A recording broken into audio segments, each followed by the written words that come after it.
అందరికీ నమస్కారమండి. Welcome to my channel. Telangana రాష్ట్ర వ్యాప్తంగా ఉన్న పెన్షన్ తీసుకునే పెన్షన్‌దారులందరికీ కూడా మనకి రాష్ట్ర ప్రభుత్వం అయితే శుభవార్త అయితే చెప్పబోతుందనమాట.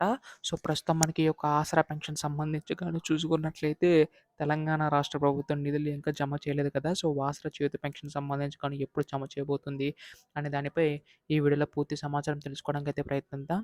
ఈ వీడియోనైతే ఎక్కడా కూడా ఆపకుండా చివరి వరకు అయితే చూడండి.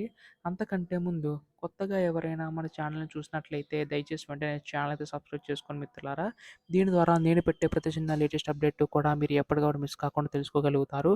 అలాగే వీడియోకైతే లైక్ చేయండి. మరికొంతమందికి ఈ సమాచారం అయితే తెలుస్తది. ఇంకా ఆలస్యం చేయకుండా వీడియోలోకైతే వెళ్ళిపోదాం. సో, ప్రస్తుతం ఇక్కడ తెలంగాణ రాష్ట్ర వ్యాప్తంగా ఉన్న రైతు సోదరులందరికీ ఉపయోగపడేలాగా మనకి రాష్ట్ర ప్రభుత్వం ఏంటంటే ఆసరా చేతి పెన్షన్ తీసుకురావడం అనేది జరిగిందనమాట. గత ప్రభుత్వం కంటే ఈ ప్రభుత్వం ఈ యొక్క నిధులు పెంచి అందించడానికి అది సిద్ధమవుతుందండి. ఎవరైతే అర్హులున్నారో వారికి మాత్రం ఇచ్చే అవకాశం ఉందన్నమాట. సో, ఈ యొక్క పథకం సంబంధించి గాని చూసుకున్నట్లయితే సో, మనకి రూ. 2,000 అలాగే రూ. 3,000 అందిస్తుంది కదా! సో, ఇప్పుడు రూ. 2,000 సంబంధించి కానీ ఎవరైతే వృద్ధులు, వితంతులు, ఒంటరిమహిళలు ఎవరైతే ఉంటారో సో, వారికి రూ. 4,000 వరకు అలాగే రూ. 3,000 తీసుకుంటున్న వారికి రూ. 6,000 అంటే దివ్యాంగుల పెన్షన్ రూ. 6,000 వరకు కూడా అందించబోతుందండి రాష్ట్ర ప్రభుత్వం అయితే. సో, దీనికి సంబంధించి అర్హత కలిగిన వారందరికీ కూడా ఇస్తుందనమాట. అయితే ఇప్పటికి కూడా మనకి అనేక పథకాలకు సంబంధించి హామీలు ఇవ్వడం వల్ల కాస్త ఆలస్యం అయితే అయిందండి.